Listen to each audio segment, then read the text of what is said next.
சிறகடிக்க ஆசை சீரியலோட upcoming episode என்னன்னு பார்க்கலாம்.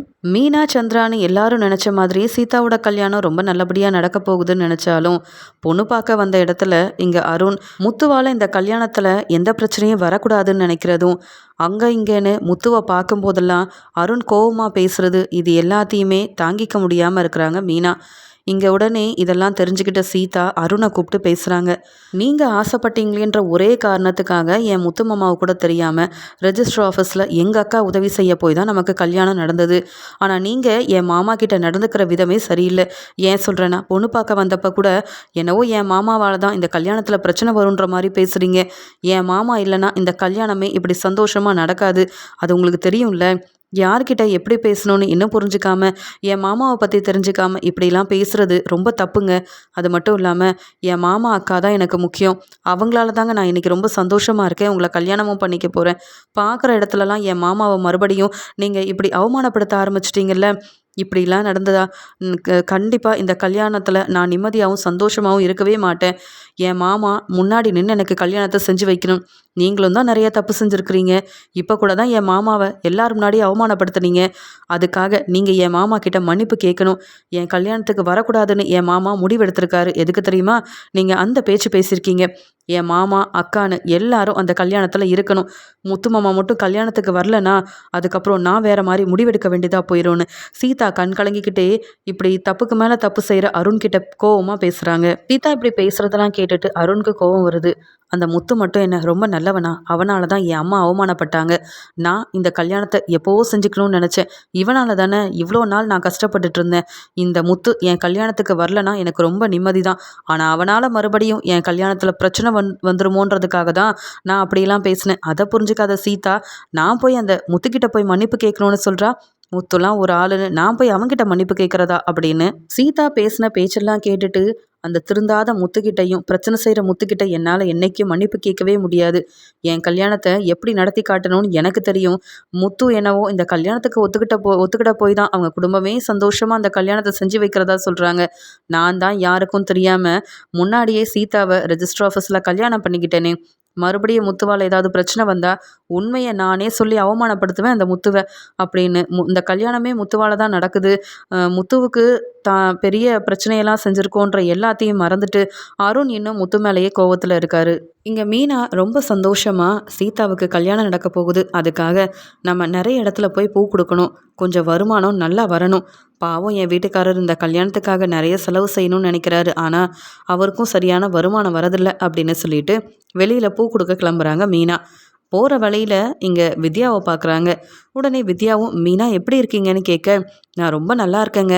ஆமாம், உங்கள் கல்யாணத்தை எப்போ வச்சுருக்கிறீங்க? எங்களெல்லாம் கூப்பிடுவீங்கல்ல அப்படின்னு மீனா கேட்கும்போது, அது எப்படி மீனா? நீங்கள் இல்லைன்னா நான் முருகனை சரியாக புரிஞ்சிருக்கவும் மாட்டேன். இப்படி கல்யாணம் வரைக்கும் வந்திருக்காது. எனக்காக முருகன் என்னெல்லாம் செய்கிறாரு தெரியுமா? என்னை அவர் நல்லா பார்த்துப்பாருன்ற நம்பிக்கை வந்துருச்சு. என் அம்மாவுக்கும் இங்கே இந்த கல்யாணத்தை செஞ்சு பார்க்கணுன்னு ஆசைப்பட்றாங்க. சீக்கிரமாகவே கல்யாணம் நடக்கும். நான் அதுக்கு முன்னாடி உங்களெல்லாம் பார்க்கணுன்னு தான் நினச்சேன் அப்படின்னு சொல்லிட்டு இருக்கும்போது இங்கே உடனே மீனா சொல்கிறாங்க, நீங்கள் ரோகிணிக்கு ஒரு நல்ல ஃப்ரெண்டு. அது மட்டும் இல்லாமல் ஃப்ரெண்டுனா உங்களை மாதிரி தான் இருக்கணும். ரோகிணி இங்கே அந்த நகையெல்லாம் வாங்கிட்டு வந்து கொடுத்ததுனால ரொம்ப பெரிய பிரச்சனையாயிருச்சுல. விஜயாத்தையும் ரோகிணி கிட்ட 1,00,000 ரூபா பணத்தை நீ கொடுத்தே ஆகணும்னு ரொம்ப அடம் பிடிச்சாங்க. எல்லார்கிட்டையும் பணத்தை கேட்டு பார்த்தாங்க, யாருமே தரலை. சரியான நேரத்தில் நீங்கள் 1,00,000 ரூபா கொடுக்க போய் தான் அந்த பிரச்சனைக்கு முற்றுப்புள்ளி வைக்கிற மாதிரி விஜயாத்தக்கிட்ட ரோகிணி பணத்தை கொடுத்து சமாளிச்சிட்டாங்க. இப்போ விஜயாத்தையும் ரோகிணி மேலே அவ்வளோ கோவத்தில் இல்லை தெரியுமா அப்படின்னு சொல்ல, இங்கே வித்யா சிரிச்சுக்கிட்டே, நான் எப்போ ரோகிணிக்கு பணம் கொடுத்தேன்னு கேட்குறாங்க. நீங்கள் தானேங்க பணம் கொடுத்தீங்க. அப்படி தான் வீட்டில் எல்லார்கிட்டையும் சொல்லியிருக்காங்க அப்படின்னு சொல்லும்போது, இல்லைங்க மீனா, நீங்கள் தப்பாக புரிஞ்சிட்ருக்கீங்க. நானே இங்கே கல்யாண ஏற்பாடுக்கு நிறைய பண தேவை இருக்குன்னு நினச்சிட்ருக்கேன். ரோகிணிக்காவது நான் பணம் கொடுக்குறதாவது நான் எதுவுமே செய்யலைங்க அப்படின்னு சொல்கிறாங்க. உண்மையாவா?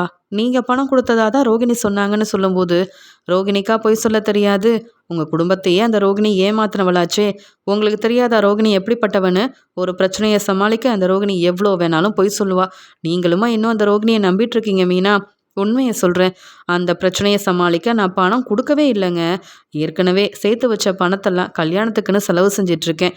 ஆனா ரோகிணி நகைய வாங்குறதுக்கு முருகன் கிட்ட கடன் வாங்குனா. ரூ. 1,00,000 பணம். அத கூட நான் போனா போதுன்னு குடுத்துட்டேன். ஆனா அதுக்கப்புறமா அந்த நகையால வந்த பிரச்சனைய சமாளிக்கிறதுக்கு மறுபடியும் என்கிட்ட கூட சொல்லாம, என்கிட்ட கேட்காம மறுபடியும் முருகனுக்கு ஃபோன் பண்ணி ரூ. 1,00,000 பணம் கேட்டிருக்கா. ஆனா முருகனுக்கு ரோகிணி இப்படி செய்றது பிடிக்கலங்க. உடனே எனக்கு ஃபோன் பண்ணிட்டாரு. உடனே கோவத்துல ரோகிணிய கூப்பிட்டு வெளுத்து வாங்கிட்டேன். அவளாம் எனக்கு நல்ல ஃப்ரெண்டாவே இல்ல மீனா. அது மட்டும் இல்ல, அவ பிரச்சனைக்காக என்ன வேணாலும் செய்றா. மத்தவங்கள பத்தி அந்த ரோகிணி யோசிக்கவே மாட்டிக்கிறா. அதனால தான் நான் உடனே அந்த மறுபடியும் கேட்ட ரூ. 1,00,000 பணத்த தர முடியாது. நீ முருகனுக்குலாம் ஃபோன் பண்ணாதன்னு தெளிவா சொல்லிட்டேன். ஏற்கனவே வாங்கின பணத்தையே தராத ரோகிணிக்கு நான் எப்படிங்க உதவி செய்வேன்? அதான் முருகனை ஏமாத்தி ரூ. 1,00,000 பணத்தை ஏற்கனவே வாங்கினால அந்த பணத்தையும் திருப்பி கொடுத்துருன்னு சொல்லிட்டேன். மற்றபடி எந்த பண உதவியும் நான் ரோகிணிக்கு செய்யலை. சொல்லப்போனால் இப்போ ரோகிணி எனக்கு ஃபோன் பண்ணுறது கூட தெரியாது. நானும் அவள் மேலே ரொம்ப கோவத்தில் இருக்கேன். நான் நல்ல ஃப்ரெண்டாக தாங்க இருந்தேன் மீனா. ஆனால் ரோகிணி அப்படி கிடையாது. அவள் சொல்லப்போனால் அவளுக்கு நான் உதவி செய்யணுன்றதுக்காக தான் என்னை ஃப்ரெண்டாகவே பக்கத்தில் வச்சுருந்துருக்கா. இப்போ தான் அந்த ரோகிணியை பற்றி புரிஞ்சுக்கிட்டேன். இனி ரோகிணியை கிட்ட பேசவே கூடாதுன்ற முடிவில் இருக்கேன். முருகனும் அப்படிதான் சொன்னார் தெரியுமா? உங்களை மாதிரிலாம் இல்லை மீனா அந்த ரோகிணி. அவள் ரொம்ப பொய் சொல்லி ஏமாத்திட்டு இருக்கான்னு சொல்கிறாங்க வித்யா. மீனா யோசிக்கிறாங்க. ரோகிணி சொல்கிறது ஒரு மாதிரி இருக்குது. இந்த வித்யா சொல்கிறது தான் உண்மை மாதிரி தெரியுது. ரோகிணி அப்போ மறுபடியும் அந்த ரூ. 1,00,000 பணத்தை யார்கிட்ட வாங்கிட்டு வந்து கொடுத்தாங்க? எதுக்காக வித்யா கிட்ட தான் அந்த பணத்தை வாங்கிட்டு வந்தேன்னு சொல்லி மறுபடியும் விஜயத்தை ஏமாத்திட்டு இருக்காங்க அப்படின்னு சொல்லிட்டு மீனா யோசிக்கிறாங்க. இதை பார்த்த வித்யாவும், மீனா நீங்கள் ஏன் இவ்வளோ யோசிக்கிறீங்க? அந்த ரோகிணி கிட்ட நீங்களும் கொஞ்சம் கவனமாக இருங்க. அது மட்டும் இல்லாமல் ரோகிணியை பற்றி பேசவே வர வர எனக்கு பிடிக்க மாட்டேங்குது அப்படின்னு சொல்லிட்டு, சரி மீனா நான் கிளம்புறேன்னு அங்கேருந்து கிளம்புறாங்க வித்யா. மீனா யோசிக்கிறாங்க, என்ன இந்த ரோகிணி இன்னும் கொஞ்சம் திருந்தாம இப்படி எல்லாரும் ஏமாத்திட்டு இருக்காங்க. இன்னும் ரோகிணியை நம்பினா நாமளும் இப்படி தான் ஏமாந்து நிற்கணும் போல. சரி நமக்கு இருக்கிற வேலையை பார்ப்போம் அப்படின்னு இங்கே வித்யா மூலமாக உண்மை தெரிஞ்சாலும் அதை போய் ரோகிணி கிட்ட கேட்டால் அப்புறம் பெரிய பிரச்சனை வரும். நமக்கு எதுக்கு தேவையில்லாத வேலைன்னு மீனா அவங்க வேலையை பார்க்கறதுக்காக போகிறாங்க. ரொம்ப நாள் கழிச்சு ரோகிணியும் பார்வதியை பார்க்கறதுக்காக போக, பார்வதி ரோகிணியை பார்த்துட்டு, ஏமா ரோகிணி என்ன இந்த பக்கமே வரமாட்டிக்கிற? ஏன் மனோஜ் கூட மறுபடியும் சந்தோஷமாக வாழ ஆரம்பித்த உடனே என்னை மறந்துட்டியா? நான் தானே அந்த சாமியார்கிட்ட பேசி உனக்காக உதவியெல்லாம் செஞ்சேன்னு சொல்லும்போது நான் எங்கே நிம்மதியாக இருக்கேன்? ஒவ்வொரு நாளும் அந்த விஜயாத்தையால் நான் அவமானப்பட்டுட்டு இருக்கேன். உங்களை பார்க்க வரணும்னு நினைப்பேன். ஆனால் என்ன செய்ய, எனக்கே நிறைய பிரச்சனை அப்படின்னு சொல்லி ரோகிணி பேச ஆரம்பிக்க, உடனே பார்வதியும், என்னம்மா ரோகிணி சொல்கிற? மறுபடியும் மனோஜ் கூட நீ சந்தோஷமாக வாழலையா? இதுக்காகவா நம்ம அவ்வளோ தூரம் விஜயாவை அங்கே சாமியார்கிட்ட கூட்டிகிட்டு போய் அவரும் நம்மளுக்கு உதவி செய்கிற மாதிரி உன்னை பற்றி நல்ல விதமாக தானமா சொன்னார். என்னம்மா ஆச்சுன்னு கேட்கும்போது, யார் என்ன சொன்னாலும் விஜயாத்தை மட்டும் திருந்த மாட்டாங்க. நான் ஒரு நகையை கொண்டு வந்து கொடுத்து பிரச்சனையாச்சுல்ல, அதுக்காக பணத்தெல்லாம் கேட்டாங்க. எப்படியோ ஏற்பாடு பண்ணி கொடுத்துட்டேன். ஆனால் மனோஜ் என்னை ஏற்றுக்க மாட்டேங்கிறாரு. கடை பக்கமும் வரவிடாமல் நான் பார்லருக்கு போயிட்டு வீட்டுக்கு வந்து வீட்டு வேலையை செஞ்சுட்டு நான் ஏதோ தனியாக இருக்கிற மாதிரி தான் இருக்கிறேன். யாரும் சரியாக என்கிட்ட பேசுறது கூட இல்லை. நீங்கள் சொல்லியே விஜயாத்தை கேட்கல, வேற யார் சொல்லி கேட்க போகிறாங்க? எதுக்காக இந்த மனோஜை கல்யாணம் பண்ணிக்கிட்டு இந்த வீட்டுக்கு மருமகளாக வந்தனோன்னு ரொம்பவே மனசு வேதனையாக இருக்குன்னு பார்வதி கிட்ட சொல்லிட்டு இருக்காங்க. உடனே பார்வதியும், நீ கவலைப்படாத. விஜயா ஏன் தான் இப்படி செய்கிறாளோ தெரியல. எல்லாம் நல்லதாகவே நடக்கும்மா ரோகிணி. என்னதான் இருந்தாலும் உனக்கும் அம்மா அப்பான்னு உனக்கு ஒரு குடும்பம் இருந்திருந்தா இப்படி விஜயா பிரச்சனை செஞ்சா அவங்க யாராவது வந்து கேள்வி கேட்பாங்க. உனக்கும் யாரும் இல்லை. நான் உனக்காக பேசினா விஜயா அதை கண்டுக்க கூட மாட்டிக்கிறா. என்ன செய்ய சொல்கிற? நீ தான் ரொம்ப கஷ்டப்பட்டுட்டு இருக்க அந்த வீட்டில். ஆனாலும் நீ பொய் சொல்லியிருக்க கூடாதுல்லம்மா. நீ உண்மையாகவே பணக்கார வீட்டு பொண்ணுன்னு நானும் நம்பிட்டேன் தெரியுமா? எனக்கே கொஞ்சம் கோவமாக தான் இருந்தது. ஆனால் நீ கொஞ்சம் கொஞ்சமாக மாறிட்டு வர. ஆனால் அதை புரிஞ்சிக்க மாட்டேங்கிறாளே இந்த விஜயா. சம்பாதிக்கிற பணத்தையும் கொடுக்குற, மற்றவங்கள ஏமாற்றணும்னு நினச்சா அந்த நகையை வாங்கிட்டு வந்து கொடுத்த, அதை கூட புரிஞ்சிக்கல. நீ தாம்மா கொஞ்சம் பக்குவமாக நடந்துக்கணும். மனோஜும் சீக்கிரமாக மனசு மாறிடுவான். நீ கவலைப்படாத. உனக்கு ஏதாவது பிரச்சனைனா கண்டிப்பாக என்னை தேடி வா, நான் இருக்கேம்மா அப்படின்னு பார்வதி பேசுகிறாங்க. உடனே பார்வதி ரோகிணி கிட்ட கேட்குறாங்க, ஆமாம் ரோகிணி, நீ என்ன பார்க்க தான் வந்தியா இல்லை வெளியில் ஏதாவது வேலை இருக்குன்னு வந்தியான்னு சொல்லும்போது, நான் உங்களை பார்க்க வரணும்னு நினைக்கும் போதெல்லாம் எனக்கு நேரமே கிடைக்கல. இப்போ பக்கத்தில் வேலை, அதனால தான் வந்தேன். உங்களை பார்த்து பேசிட்டு போகலாமேன்னு. நீங்கள் நல்லா இருக்கீங்கல்ல? முடிஞ்ச அளவு என்னை பற்றி நல்ல விதமாக விஜயாத்த சொல்லுங்கள். உங்களால் விஜயாத்த மனசு மாறினா நானும் நிம்மதியாக சந்தோஷமாக அந்த வீட்டில் மனோஜ் கூட வாழ முடியும். அந்த மீனா முத்து முன்னாடிலாம் நான் அவமானப்பட்டு நிற்கிறேன். உங்ககிட்ட எப்பயுமே நான் உதவி கேட்டு தான் வந்து நிற்கிறேன். எனக்காக நீங்கள் இந்த உதவியை செஞ்சு தான் ஆகணும். உங்கள் ஃப்ரெண்டு தானே விஜயாத்த, நீங்கள் சொன்னால் கண்டிப்பாக கேட்பாங்க. எனக்காக நீங்கள் பேசுங்க அப்படின்னு சொல்லும்போது, எத்தனை முறை பேசுறது? விஜயா திருந்த மாட்டேங்கிறா. பணம் தான் முக்கியம்னு நினைக்கிறா. பெரிய பணக்கார வீட்டு பொண்ணை தான் மருமகளாக கூட்டிகிட்டு வரணும்னு நினச்ச. இங்கே விஜயாவை நீ ஏமாத்தினதுனால அவளால் இதை தாங்கிக்க முடியலம்மா. போக போக சரியாயிரும். சரி நீ கிளம்புமா, இப்போ விஜயா வர நேரம்தான். உன்னை பார்த்துட்டா அப்புறம் என்னையும் திட்டுவா, உனக்கும் பிரச்சனை வரும்னு சொல்லும்போது, சரி ஆண்டி நான் கிளம்புறேன்னு ரோகிணி அங்கேருந்து கிளம்புறாங்க. அங்கே வந்த விஜயாவும், என்ன பார்வதி, யாரோ வந்துட்டு போகிற மாதிரி இருக்கு, யார் அது அப்படின்னு கேட்கும்போது, யாரும் இல்லை, நீ வா. ஆமாம், நீ என்ன வர வர டான்ஸ் கிளாஸ்க்கு வரதே இல்லை அப்படின்னு சொல்லிட்டு, உன் மருமக ரோகிணி நல்லா இருக்காளா, நீ அவளை மன்னிச்சிட்டியா? ஏன் கேட்குறேன்னா, மனோஜும் ரோகிணி இப்போ நிம்மதியாக சந்தோஷமாக தானே இருக்காங்கன்னு கேட்கும்போது, அதானே பார்த்தேன். உனக்கு என் வீட்டில் என்ன நடக்குதுன்னு கேட்டு தெரிஞ்சுக்கிறதுல அவ்வளோ ஒரு ஆசை இல்லை. அந்த ரோகிணி என்னை எவ்வளோ ஏமாத்துனா உனக்கே தெரியும்ல. 1,00,000 பணத்தை கொடுத்துட்டா. ஆனால் அவெல்லாம் என் மருமகளே கிடையாது. 1,00,000 பணத்தை கடன் வாங்கினாளா இல்லை யாருடைய பணத்தை கொண்டு வந்து கொடுத்துருக்கானே எனக்கு தெரியல. ரோகிணியை எப்படி நம்புறது சொல்லு? அதனால தான் இத்தனை நாள் ஏமாந்தது போதுன்ட்டு இனி ரோகிணியை நம்பக்கூடாதுன்னு முடிவெடுத்துட்டேன் பார்வதி. ஆமாம், அங்கே டான்ஸ் கிளாஸ்க்கு பசங்கள்லாம் வந்துட்டாங்கல்ல. நீ என்னவோ ரோகிணியை பற்றி இவ்வளோ அக்கறையாக கேள்வி கேட்குறதுனா, ரோகிணி உன்னை பார்க்க வந்தாளான்னு கேட்கும்போது, இல்லை இல்லை, ரோகிணியால் நீ ரொம்ப ஏமாந்திருக்க விஜயா. அதனால தான் இப்படியெல்லாம் பேசுகிற. சரி பரவாயில்ல, என்ன இருந்தாலும் ரோகிணி உன் வீட்டு மருமகளாச்சே, அதனால தான் கேட்டேன், வேற ஒன்றும் இல்லைன்னு சொல்லும்போது, சரி நீ ஏதாவது சமைச்சு வை, நான் போய் அங்கே டான்ஸ் கிளாஸை பார்க்குறேன்னு விஜயாவும் போகிறாங்க. ரோகிணி மறுபடியும் மனோஜோட கடைக்கு போகும்போது அங்கே நிறைய கஸ்டமர்ஸ் இருக்கிறாங்க. மனோஜ் சொல்கிறாரு, நல்ல வேலை வந்த ரோகிணி, எங்கே என் அம்மா பேச்சை கேட்டுக்கிட்டு இந்த கடை பக்கமே வராமல் இருப்பியோன்னு நினச்சேன். இன்றைக்கி எனக்கு நிறைய வேலை, கொஞ்சம் கடையில் இருக்க வேலையும் நீ பார்த்தன்னா வெளியில் இருக்க வேலையை நான் முடிச்சுட்டு வந்துடுவேன். நீ வந்ததுக்கப்புறமா தான் கஸ்டமர் நிறைய பேர் வந்திருக்காங்க தெரியுமா, ரொம்ப சந்தோஷமாக இருக்குன்னு சொல்லும்போது, அதானே உன் அம்மாவுக்கு பணம் வேணும்னா என்னை அவமானப்படுத்துவாங்க, உன் கடைக்கு கஸ்டமர் வரணும்னா என்னை வேலைக்கு கூப்பிடுவேன், இல்லைனா நான் கடைக்கு வரேன்னு சொன்னாலும் வேண்டான்னு சொல்லிடுவேன். அதானே, நீயும் உன் அம்மா மாதிரி தான், திருந்தவே மாட்டேன்.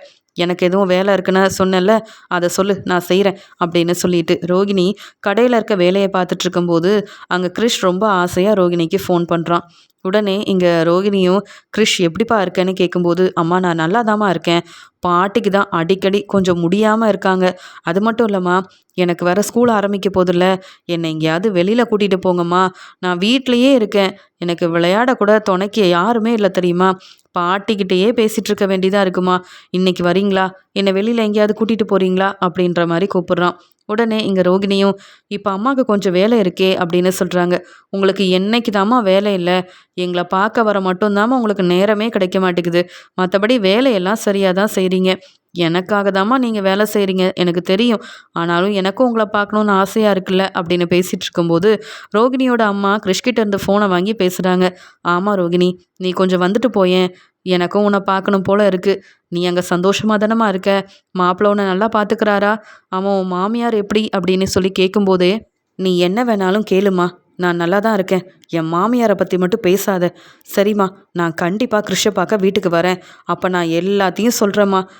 நீ ஃபோனை வை, எனக்கு கொஞ்சம் வேலை இருக்குன்னு சொல்லிட்டு ஃபோனை வைக்கிற ரோகிணி அங்கே மனோஜ் கடையில் இருக்க ஒவ்வொரு வேலையும் பார்த்து அங்கே கணக்கெல்லாம் சரியாக எழுதியெல்லாம் வைக்கிறாங்க. வர கஸ்டமர்கிட்ட ரோகிணி நல்லபடியாக பேசி அங்கே வந்து நல்ல வேலையெல்லாம் செய்கிறாங்க. இதை பார்த்த மனோஜ் நினைக்கிறாரு, ரோகிணி பார்லருக்கு கூட போகாமல் என் கடையில் இருந்தால் எனக்கு நல்ல வருமானம் வரும் போலையே. அம்மா தான் ரோகிணியை புரிஞ்சுக்க மாட்டேங்கிறாங்க. நானும் ரோகிணியும் சந்தோஷமாக வாழக்கூடாதுன்னு நினைக்கிறாங்க. அப்படி அம்மா ஏன் தான் இன்னும் ரோகிணி மேலே கோவமாகவே இருக்கிறாங்களோ தெரியல அப்படின்னு சொல்லிட்டு மனோஜும் ரோகிணி வேலை செய்கிறதெல்லாம் பார்த்துட்டு ரொம்ப சந்தோஷத்தில் இருக்கும்போது ரோகிணி வந்து கேட்குறாங்க, மனோஜ், பார்லரில் சம்பாதிக்கிற பணத்தை உங்கள் அம்மா கிட்ட அப்படியே கொடுத்துட்றேன்ல, எனக்குன்னு கொஞ்சமாவது பணம் வேண்டாமா? நீ சொல்கிறப்பெல்லாம் இந்த கடையில் வந்து நான் உனக்காக உதவி செய்கிறேன், வேலையெல்லாம் செய்கிறேன்ல, எனக்கும் நீ கொஞ்சம் பணம் கொடுத்தா நல்லா இருக்கும்ல. நீ பெரிய பிஸ்னஸ் செய்கிறதுக்கு காரணம் நான் தானே. இன்றைக்கி கூட நல்ல வருமானம் வந்திருக்கு. உனக்கு நான் நல்லா உதவி செஞ்சுருக்கேன், உங்கள் அம்மா கேட்குறப்பெல்லாம் பணம் கொடுத்துட்ருக்கேன். அதனால தான் என்கிட்ட பணம் இல்லை, நான் தானே சம்பாதிக்கிறேன். இப்போ உன் கடையில் நான் எல்லா வேலையும் செஞ்சுருக்கேன்ல, எனக்கு ஒரு 10,000 ரூபா பணம் கொடுக்குறியா, கொஞ்சம் தேவைப்படுதுன்னு சொல்கிறாங்க. ரூ. 10,000 பணம் தானே தரேன். ஆனால் இங்கே வேலை பார்க்குற ஸ்டாஃப் மாதிரியே தினமும் நான் சொல்கிற வேலையெல்லாம் கடையில் வந்து பார்க்கணும், புரியுதா? அப்போ தான் இந்த பணத்தை தருவேன், இல்லைன்னா தர முடியாதுன்னு சொல்கிறாரு. உன்னை பற்றி நல்லா தெரியும் மனோஜ், வேலை தானே செய்கிறேன், இப்போ பணத்தை கொடு அப்படின்னு கோவமாக ரோகிணி மனோஜ் கிட்டேருந்து பணத்தை வாங்குறாங்க. பணம் கிடைச்ச உடனே இங்கே ரோகிணிக்கு கிறிஷோட ஞாபகம் வருது. கிறிஷ் வெளியில் கூட்டிகிட்டு போகணுன்னு சொன்னான். என்கிட்ட பணமே இல்லைன்னு நினச்சேன். இன்னைக்கு மனோஜ் எப்படியோ பணத்தை கொடுத்துட்டாரு. நாளைக்கே கிறிஷை பார்க்க போகணும், வெளியில் கூட்டிகிட்டு போகணும், கிறிஷுக்கு தேவையான எல்லாத்தையும் வாங்கி கொடுக்கணும். எவ்வளவோ சம்பாதிக்கிறேன், ஆனால் இந்த பணத்துக்கு மனோஜ் முன்னாடியில் வேலை செஞ்சு நிற்க வேண்டியதாக இருக்குது அப்படின்னு சொல்லிட்டு ரோகிணி பணம் கிடச்ச சந்தோஷத்தில் அங்கேருந்து கிளம்புறாங்க. இங்கே ரோகிணி சீக்கிரமாகவே தன்னுடைய அம்மாவுக்கு ஃபோன் பண்ணி, இன்றைக்கி நான் நம்ம வீட்டுக்கு தாம்மா வரப்போகிறேன், நீங்கள் எதுவுமே சமைக்க வேண்டாம், நான் நீங்கள் கிறிஷ்னு எல்லாரும் வெளியில் போய் சாப்பிடலாம். கிறிஷ் ரொம்ப ஆசையாக என்னை வர சொன்னான், அவனுக்கு தேவையான எல்லாத்தையும் வாங்கி கொடுக்க போகிறேன், அதனால் கிறிஷ்கிட்ட சொல்லாதீங்கம்மா, நான் கண்டிப்பாக வந்துடுவேன்னு சொல்லிட்டு கிளம்புறாங்க. அந்த சமயம் எல்லாரும் சாப்பிட்டுட்டு இருக்கும்போது விஜயாவை கண்டுக்காம ரோகிணி அங்கே வேலைக்கு போகிறேன்னு சொல்லிட்டு கிளம்பும்போது மீனா கூப்பிடுறாங்க. ரோகிணி சாப்பிட்டு போகலாமேன்னு சொல்ல, வேண்டாம் வேண்டாம் நான் வெளியில் சாப்பிட்டுக்கிறேன்னு சொல்ல, உடனே விஜயாவும், என்ன சம்பாதிக்கிற திமிரில் பேசுறியா? சம்பாதிக்கிற பணத்தை என்கிட்ட கொடுத்துட்ற, அப்புறம் எப்படி நீ வெளியில் சாப்பிட முடியும்? உனக்கு ஏது பணம் அப்படின்னு கேட்க, இல்லை இல்லை நான் வெளியில் சாப்பிடலை, என் ஃப்ரெண்டு கொண்டு வருவா, நான் எப்படி வெளியில் சாப்பிட முடியும் அப்படின்னு சமாளிச்சுட்டு, எனக்கு வெளியில் நிறைய வேலை இருக்குது, நான் கிளம்பணும்னு சொல்லும்போது, மாமியார் நான் உட்காந்துட்டு இருக்கும்போது என்னை கண்டுக்காமல் நீ பாட்டுக்கு கிளம்புற, அதான் சொன்னேன்ல உன்கிட்ட பெருசாக பணம் இல்லைனாலும் என் சொல் பேச்சையாவது கேட்குறேன்னு நினச்சேன், இன்னைக்கு என்ன கண்டுக்காமல் போகிற அப்படின்னு விஜயா திட்ட ஆரம்பிக்கும் போதே உடனே ரோகிணி, வெளியில் நிறைய வேலை இருக்குது, அதனால தான் இன்றைக்கி உங்களுக்கு இந்த என்னுடைய சம்பள பணத்தை கொடுக்கணும்ல அப்படின்னு சொல்லும்போது, சரி கிளம்பு, நாளையிலேருந்து என்கிட்ட சொல்லாமல் போனேன் அவ்வளவுதானு திட்டி அனுப்புகிறாங்க. என்னதான் விஜயா இன்னைக்கு திட்டினாலும் கிறிஷை பார்க்க போகிற சந்தோஷத்தில் ரோகிணி அந்த பணத்தையும் எடுத்துக்கிட்டு அப்படியே தன்னுடைய அம்மா வீட்டுக்கு போகிறாங்க. அங்கே கிறிஷை பார்த்துட்டு ரோகிணியும், கிறிஷ் எப்படி இருக்கேன்னு கேட்டு கிறிஷ் கூட பேசிகிட்டு இருக்கிறாங்க. அங்கே வந்த ரோகிணியோட அம்மா, கல்யாணி நீ வருவன்னு நான் நினைக்கவே இல்லை, நீ வரேன்னு தெரிஞ்ச உடனே உனக்கு பிடிச்ச மாதிரி ஆசாசியாக எல்லாத்தையும் சமைச்சு கொடுக்கணும்னு நினச்சேன், நீ என்ன வந்த உடனே வெளியில் சாப்பிட போகலான்னு சொல்கிற அப்படின்னு கேட்குறாங்க.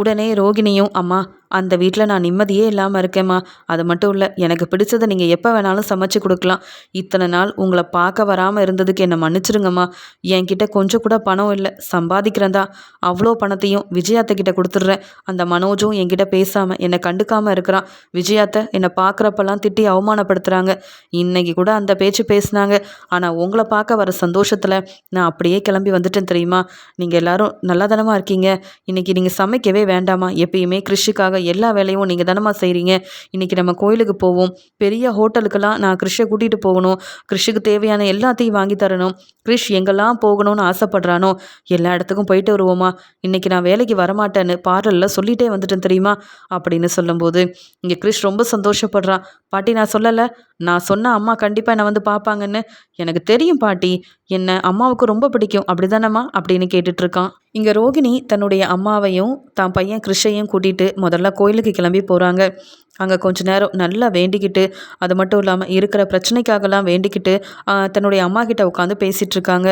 ஓ மாமியார் ஏன் ரோகிணி இப்படி இருக்கிறாங்கன்னு கேட்க, எனக்கு தெரியலம்மா, நான் பணக்கார வீட்டு பொண்ணு இல்லைன்னு என்னைக்கு தெரிஞ்சதோ அன்னையிலேருந்து ஆரம்பித்த பிரச்சனை, இப்போ வரைக்கும் நான் அந்த வீட்டில் இருக்கக்கூடாதுன்னு நினைக்கிறாங்க, ஏதாவது ஒரு காரணத்தால் என்னை வெளியில் அனுப்பணும்னு நினைக்கிறாங்க, நான் மனோஜ் கூட சந்தோஷமாக வாழ்ந்தால் அவங்களுக்கு பிடிக்க மாட்டேங்குது, அங்கே மனோஜும் தன்னுடைய அம்மா பேச்சை கேட்டுக்கிட்டு என்கிட்ட சரியாக பேசாமல் என்னை கண்டுக்காமல் இருக்கிறதெல்லாம் என்னால் தாங்கிக்கவே முடியலம்மா, மனோஜ் என்ன செய்யணுன்றதையே அந்த விஜயாத்தை தாம்மா சொல்கிறாங்க அப்படின்னு சொல்லி மனசு வேதனைப்படுறாங்க.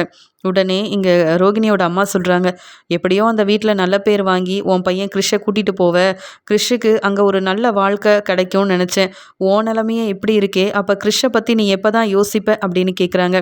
யோசிக்கிறேம்மா, கொஞ்ச நாள் பார்ப்பேன், எனக்கும் பொறுமைன்னு இருக்குல்ல, ஆனால் மனோஜ் கூட வாழணுன்ற ஒரே காரணத்துக்காக தான் அமைதியாக இருக்கேன், இல்லைன்னு வைங்க எனக்கு யாரும் வேண்டான்னு அந்த வீட்டை விட்டே வெளியில் வந்துடுவேன், கண்டிப்பாக கிருஷ்ண நான் பார்த்துப்பேம்மா, நீங்கள் கவலைப்படாதீங்கம்மா அப்படின்னு பேசிகிட்டு இருக்கும்போது அந்த பக்கமாக அதே கோயிலுக்கு வந்த பார்வதி கவனிக்கிறாங்க. ரோகிணி மாதிரியில் இருக்குது, ஆனால் ரோகிணி காலையிலேயே பார்லருக்குள்ளே போவா அப்படின்னு சொல்லிட்டு கோயிலுக்கு வந்த பார்வதி பக்கத்தில் போய் பார்க்க, ரோகிணி அங்கே கிறிஷோட பாட்டின்னு எல்லார்கிட்டேயும் பேசிகிட்டு இருக்காங்க. பேசிகிட்டு இருந்தது மட்டும் இல்லாமல் அங்கேருந்து கிளம்பிடுறாங்க.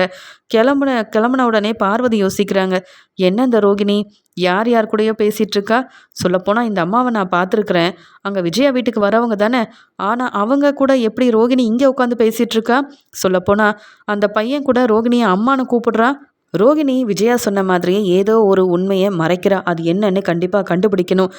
இந்த விஜயா ரொம்ப பாவம் அப்படின்னு சொல்லிட்டு அங்கே ரோகிணி பின்னாடி பார்வதி போகிறத கவனிக்காத ரோகிணி தன்னுடைய பையன் கிரிஷ் அம்மான்னு எல்லாரையும் ஒரு பெரிய ரெஸ்டாரண்ட்டுக்கு கூட்டிகிட்டு போகிறாங்க. நல்ல சாப்பாடெல்லாம் வாங்கி கொடுக்கணும்னு நினைக்கிறாங்க. அங்கே ரோகிணி தன்னுடைய பையனுக்கு சாப்பாடெல்லாம் எடுத்து வைக்கிறாங்க.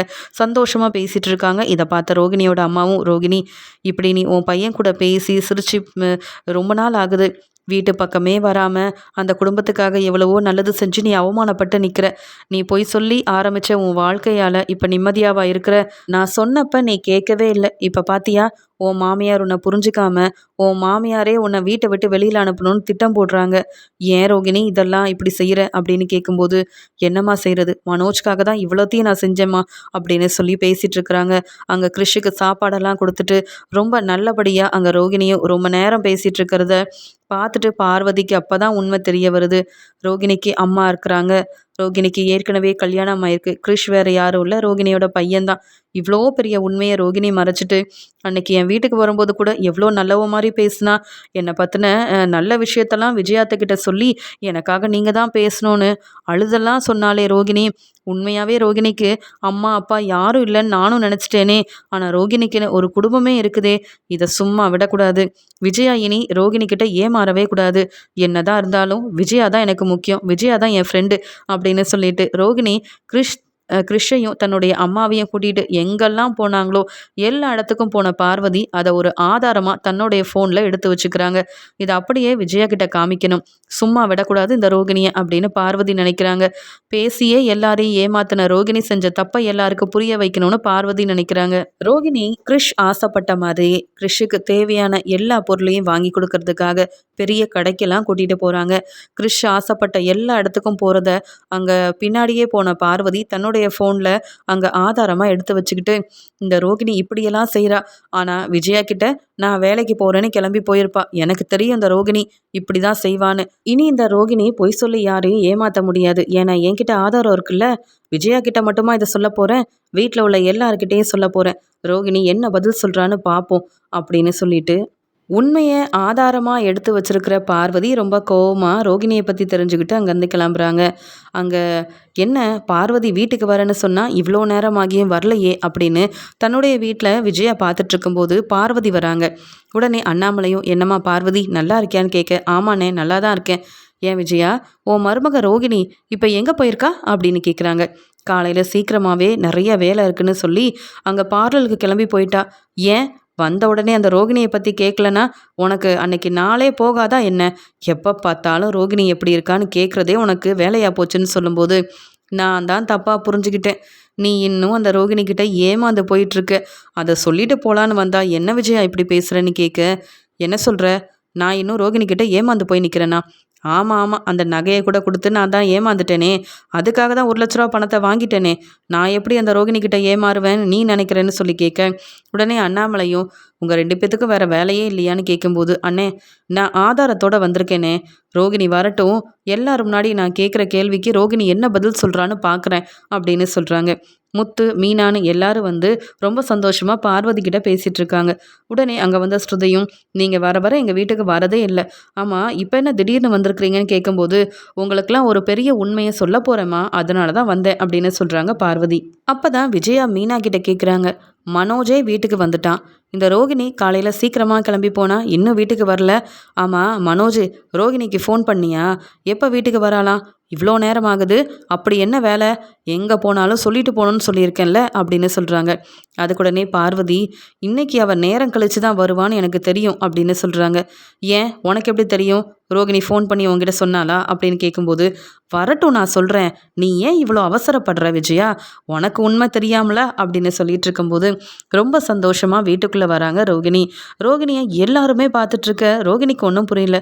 என்ன இன்னைக்கு எல்லாரும் நின்றுட்டுருக்காங்க, மறுபடியும் ஏதாவது பிரச்சனையா இல்லை என்னன்னு தெரியலையேன்னு சொல்லிட்டு, ஆண்டி இன்னைக்கு எந்த வருமானமும் பெருசாக இல்லை, நாளைக்கு கண்டிப்பாக உங்களுக்கு என் சம்பள பணத்தை கொண்டு வந்துடுறேன்னு சொல்கிறாங்க.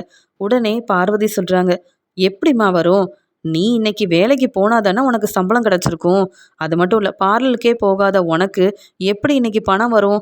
அது மட்டும் இல்லை, நீ இன்னைக்கு பார்லருக்கா போன ரோகிணி அப்படின்னு பார்வதி கேட்கும்போது, ஆமாம் அங்கே தான் போனேன். ஏன் ஆண்டி, ஏன் என்னை கேள்வி கேட்குறீங்கன்னு சொல்லி கேட்கும்போது, இப்போ வந்திருக்கேன்ல உன் வீட்டுக்கு, உன்னை பற்றி தெரிஞ்சுக்கிட்டு தான் வந்திருக்கேன். காலையிலேருந்து இவ்வளோ நேரம் நீ எங்கெல்லாம் இருந்த, என்னெல்லாம் செஞ்ச, யாரை பார்த்த, யார்கிட்ட பேசின அப்படின்ற எல்லாமே எனக்கு தெரியும். ஆனால் விஜயாவை இன்னும் நீ ஏமாத்திட்டு இருக்கிறியே, அதை தான் என்னால் தாங்கிக்க முடியல. நேற்று கூட என் வீட்டுக்கு வந்து எவ்வளோ நல்ல விதமாக பேசின, ஆனால் நீ ஏன் ரோகிணி திருந்தாமல் ஏமாத்திட்டு இருக்க அப்படின்னு சொல்கிறாங்க. இங்கே உடனே அண்ணாமலை, பார்வதி எங்களுக்கெல்லாம் ஒன்றும் புரியல, என்ன சொல்ல வர? அப்போ ரோகிணி இன்னைக்கு பார்லருக்கு வேலைக்கு போகலையா? அப்போ அவங்க எங்கே தான் போனா அப்படின்னு கேட்கும்போது, நான் சொல்கிறத விட காமிக்கிற ஆதாரத்தை பார்க்குறீங்களான்னு தான் ஃபோனில் ஆதாரமாக எடுத்து வச்சுருந்த எல்லாத்தையுமே அங்கே அண்ணாமலைக்கும் விஜயாவுக்கும் காமிக்க வீட்டில் உள்ள எல்லாரும் அதை வந்து பார்க்குறாங்க. அங்கே ரோகிணி தன்னுடைய அம்மாவையும் கிருஷியையும் கூட்டிகிட்டு கோயிலுக்கு போனது, பெரிய ரெஸ்டாரண்ட்டுக்கு போனது, கிருஷிக்கு தேவையான பொருளெல்லாம் வாங்க பெரிய பெரிய கடைக்கு போனதுன்னு அன்னைக்கு இங்கே கிருஷ் கூடயே இங்கே ரோகிணி இருந்த எல்லாத்தையும் ஆதாரமாக காமிச்சிட்டு வந்து பார்வதி உண்மையை சொல்ல ஆரம்பிக்கும்போது விஜயா வீட்டில் உள்ள எல்லாரும் பேரதிர்ச்சியோடு பார்க்குறாங்க. இதை எதிர்பார்க்காத ரோகிணி திருன்னு முழிச்சுக்கிட்டே இங்கே பார்வதி கிட்ட வேண்டாம் எதையும் சொல்லிடாதீங்கன்னு மெதுவாக சொல்லும்போது, நீ அமைதியாரு, இனியும் உன்னை பற்றின உண்மை தெரிஞ்சு நான் பொறுமையாக இருக்க மாட்டேன்னு உண்மையை சொல்கிறாங்க பார்வதி. உடனே அண்ணாமலை, ஆமாம் பார்வதி, இந்த ரோகிணி எதுக்காக கிருஷையும் கிருஷோட பாட்டியவும் இங்கெல்லாம் கூட்டிகிட்டு போயிருக்கான்னு தெரியலையேன்னு சொல்ல, அண்ணே உங்களுக்கு இன்னுமா புரியல? அந்த கிருஷோட பாட்டி ரோகிணியோட அம்மா தான். சொல்லப்போனால் அந்த ரோகிணிக்கு ஏற்கனவே கல்யாணமாகி கிருஷ் தான் ரோகிணியோட பையன். அதனால தான் இவங்க 2 பேரையும் கூட்டிகிட்டு அவங்களுக்கு எங்கெல்லாம் பிடிக்குமோ எல்லா இடத்துக்கும் கூட்டிகிட்டு போயிருக்காங்க. அங்கே பார்த்தீங்களா கிருஷிக்கு ரோகிணி எவ்வளோ ஆசாசியாக சாப்பாடெல்லாம் கொடுக்குறான்னு. என்னைக்காவது வீட்டில் உள்ளவங்கள இப்படி கவனிச்சிருக்காளா இந்த ரோகிணி? தனக்கு கல்யாணமான உண்மையும் மறைச்சிட்டா, தனக்குன்னு அம்மா பையன்னு இருக்கிறாங்கல்ல அந்த விஷயத்தையும் மறைச்சிட்டா. எனக்கு இன்னைக்கு உண்மை தெரிய போய் ஆதாரத்தோட ரோகிணி யாருன்றதை உங்களுக்கு புரிய வைக்கணும்னு நினச்சேன். அதனால தான் இன்னைக்கு ரோகிணிக்கே தெரியாமல் நான் முதல்ல கோயிலுக்கு போனப்போ ரோகிணி செஞ்சதெல்லாம் பார்த்துட்டு சந்தேகப்பட்டு தான் இப்படி ஆதாரத்தெல்லாம் எடுத்துக்கிட்டு உங்களை பார்க்கறதுக்காக வந்தேன் அப்படின்னு தனக்கு தெரிஞ்ச உண்மையை எல்லாருனாடைய தெளிவாக பார்வதி சொல்லி மாட்டி விட்டுடுறாங்க ரோகிணியை. உடனே மனோஜ், ரோகிணி நீ இவ்வளோலாம் செஞ்சுருக்கிறியா? இன்னைக்கு அப்போ வேலைக்கு போகிறேன்னு வெளியில் போனது உன் அம்மா உன் பையனை பார்க்கவா? கல்யாணம் வேற ஆயிருக்கா உனக்கு? இதெல்லாம் மறைச்சு தான் என்னை ஏமாத்திட்டியான்னு கேட்குறாரு. உடனே விஜயா ரொம்ப கோவமா, என்னடி செஞ்சு வச்சுருக்க? காலையில் நீ சிரிச்சுக்கிட்டே போகும்போதே நினச்சேன் உன்னால் மறுபடியும் எதுவும் பிரச்சனை வரக்கூடாதுன்னு. பார்த்தல என் ஃப்ரெண்டு பார்வதி இனியும் நான் உன்னால் ஏமாறக்கூடாதுன்னு தெரிஞ்ச உண்மையெல்லாம் சொல்லிட்டா. ஆதாரமே இருக்கே, இனி என்ன இதெல்லாம் பொய்ன்னு சொல்லி ஏமாத்த போறியான்னு கேட்க உடனே மீனாவும் கோவத்தில் பேச ஆரம்பிக்கிறாங்க. அப்போவே சந்தேகப்பட்டேன், அந்த கிருஷோட பாட்டி எங்களை பார்க்கும்போதெல்லாம் திட்டுறது, எங்களை கண்டுக்காமல் போகிறதுன்னு இதெல்லாம் செய்கிறாங்கன்னா அவங்க முன்ன மாதிரி இல்லை, யாரோ சொல்லி தான் செய்கிறாங்கன்னு. அப்போ நம்ம வீட்டில் இருக்கிற ரோகிணி தான் அவங்களுக்கு இதெல்லாம் சொல்லியிருக்காங்க போல். கிருஷோட நிலமை தான் ரொம்ப பாவம். ஆனால் கிருஷ் கூட இந்த உண்மையை சொல்லலை. பாவம் கிருஷ், உங்கள் பையனாக இருக்கிறான்ல, அதான் அப்படி சொன்னேன். ஏன் ரோகிணி திருந்த மாட்டீங்க? எவ்வளோதான் பொய் சொல்வீங்க? பார்வதி ஆண்டி இன்னைக்கு ஆதாரத்தோட வர போயிட்டு உங்களால் பதில் பேச முடியல, இல்லைனா இதுக்கு ஒரு பொய் சொல்லி ஏமாத்துவீங்கல்ல. இப்போ ஏதாவது பேசுங்க, ஏன் அமைதியாக இருக்கீங்கன்னு மீனா கேள்வி கேட்க அதுக்குடனே அண்ணாமலையும், எப்படி ரோகிணியால் பேச முடியும்?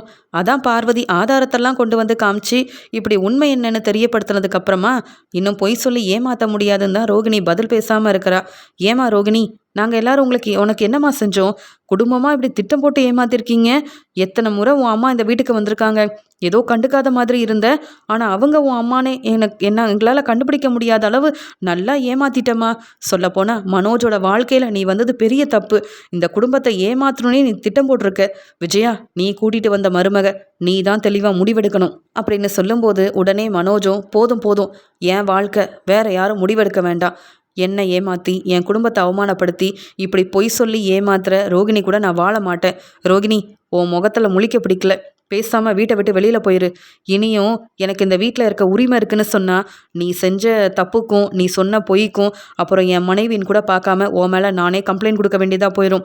உன்னால் உன் அம்மா அவமானப்பட்டு நிற்கணும். இதெல்லாம் தேவையா? அப்படி நடக்கக்கூடாதுன்னா பேசாமல் வீட்டை விட்டு வெளியில் போயிரு. இன்னும் இந்த வீட்டில் இருந்து எங்களை அவமானப்படுத்தாத, பொய் சொல்லி ஏமாத்தாத. உன்னை நாங்கள் யாரும் நம்ப போகிறதே இல்லை அப்படின்னு மனோஜ் வெளுத்து வாங்குறாரு. உடனே முத்து சொல்கிறாங்க, மனோஜ் சொல்கிறதும் சரிதானே, நம்ம குடும்பம் என்ன செஞ்சோம் இவங்க இப்படி ஏமாத்துறதுக்கு? அது மட்டும் இல்லை, இந்த ரோகிணி மட்டுமா ஏமாத்திருக்காங்க? ரோகிணியோட அம்மாவும் தான் எங்களை பார்த்தப்பெல்லாம் ஒன்றும் தெரியாத மாதிரி ஏமாத்திருக்காங்கல்ல. சொல்லப்போனால் மனோஜ் கம்ப்ளைண்ட் கொடுத்தா கூட நல்லது தான் போல. என்ன பார்லலம்மா இப்படி பார்க்குறீங்க? பதில் பேசுங்க, அமைதியாக நிற்கிறீங்க அப்படின்னு சொல்லி எல்லாரும் ரோகிணியை நிற்க வச்சு கேள்வி கேட்டு திட்டிக்கிட்டே இருக்க ரோகிணி அழுதுகிட்டே, இப்படி பார்வதி அத்தை வருவாங்க, ஆதாரத்தோட என்னை பற்றின உண்மையை சொல்லி மாட்டி விடுவாங்கன்னு எதிர்பார்க்கல. எனக்காக விஜயா அத்தை கிட்ட சப்போர்ட் பண்ணி பேசுவாங்கன்னு நினச்சி தான் அவங்க வீட்டுக்கே போயிட்டு வந்தேன். ஆனால் என்னை பற்றின உண்மையை இப்படிலாம் வந்து சொல்லுவாங்க, நான் வீட்டை விட்டு வெளியில் போகணும்னு எல்லாரும் இப்படி நினைப்பாங்கன்னு நான் எதிர்பார்க்கவே இல்லையே. என் பையனுக்காக மனோஜோட மனசை மாற்றணும்னு நினச்சேன். என் பையன் கிறிஷும் மனோஜும் நாங்கள் எல்லாரும் ஒன்றா ஒரே வீட்டில் இருக்கணும்னு நான் ஆசைப்பட்டேனே. ஆனால் நான் நினச்சது எதுவுமே நடக்காது போல. இந்த வீட்டில் உள்ளவங்க என்னை புரிஞ்சுக்காம இப்படி கேள்வி கேட்குறாங்களே அப்படின்னு வசமாக மாட்டிக்கிட்ட ரோகிணி பதில் பேச முடியாமல் மனசு வேதனைப்படுறாங்க. உண்மை தெரிஞ்ச அண்ணாமலை வீட்டில் உள்ள எல்லாரும் ரோகிணி மேலே ரொம்ப கோவத்தில் இருக்காங்க.